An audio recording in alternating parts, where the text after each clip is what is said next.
Good evening. A man who's believed to have been electrocuted in a shop in Kent has tonight been named as 62-year-old Philip Dodd.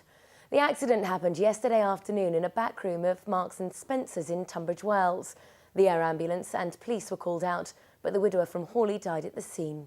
Rebecca Williams reports. The scene in Tunbridge Wells last night as a man died here on the premises of Marks and Spencer's.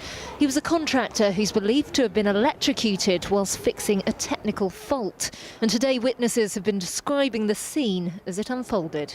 So we were coming down the road behind us and it was really rather unusual to suddenly see a police helicopter landing, and two paramedics got out with their backpacks and started running towards Church Road. And it was all very dramatic and we wondered what was going on. A police car came along, picked them up and took them towards Five Ways. Well, as you can see, it's business as usual today here in Tunbridge Wells.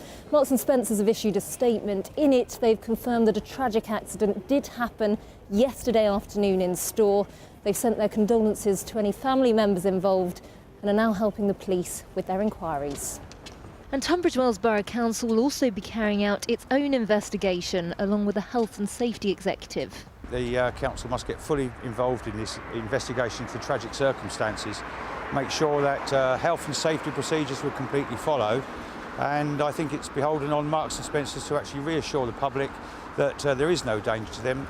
Investigations will now get underway to establish exactly what happened here, and a post-mortem will take place next week. Rebecca Williams, BBC South East Today, Tunbridge Wells. Some inmates in Kent have become the first in state-run jails to be given personal landlines in their cells. Prisoners at Rochester Youth Offenders Institution can buy credit to use the phones at any time of day or night as part of a pilot scheme. They can only ring numbers approved by the authorities and cannot receive calls on the handsets, and the cost of installing them is being covered by BT.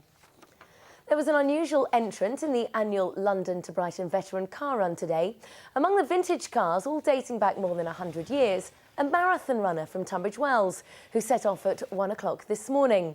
Duncan Phillips left Hyde Park Corner 6.5 hours before a friend of his who was trying to catch him up in his 1902 Delahigh.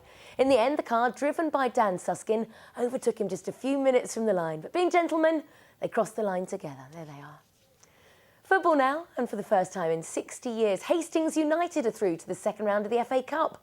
With that and all the weekend's goals, here's John Young.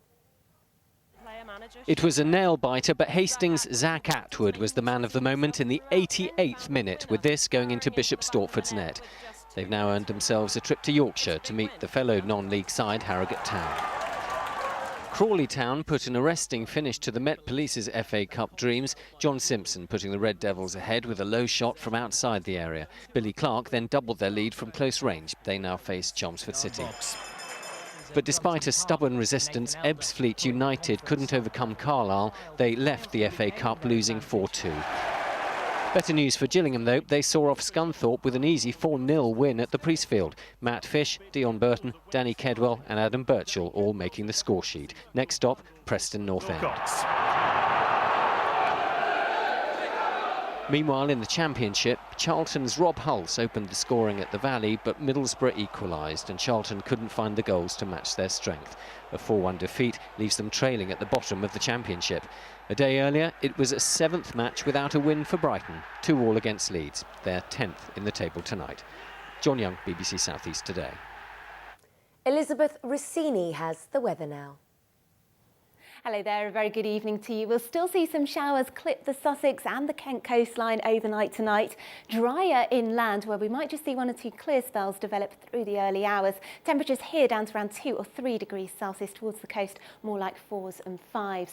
Into tomorrow morning then, we're still going to see some showers around again, particularly towards the coast, but it should be brighter later on in the day. Now, a northerly breeze tomorrow is going to make things feel really very chilly indeed. Temperatures once more only up to around 8 or 9 degrees Celsius, but it should be drier by the afternoon and we'll see some decent spells of sunshine out there too. Now, if you're off out for fireworks night on Monday, then it's going to be very cold indeed, so do wrap up warmly. A frost by Tuesday morning, but then temperatures are going to pick up as we head through the rest of the week. Bye-bye. In less than a fortnight, the people of Sussex, Kent and Surrey will elect their police crime commissioners. On November the 15th, we'll be able to vote for a police and crime commissioner, one for each force area in the southeast. They'll control police budgets. They'll be able to fire chief constables and set priorities. But the government has been criticised for failing to publicise the £75 million elections and for introducing needless red tape. Are you aware that it's illegal? Next week, we'll be taking an in-depth look at the candidates for each county with a series of reports and a special programme on Wednesday. You can also get information and discussion on our websites and on our local radio stations. That's it for now. We'll be back at 10:15 with another update, so I will see you then. Until then, have a good evening. Thanks for watching.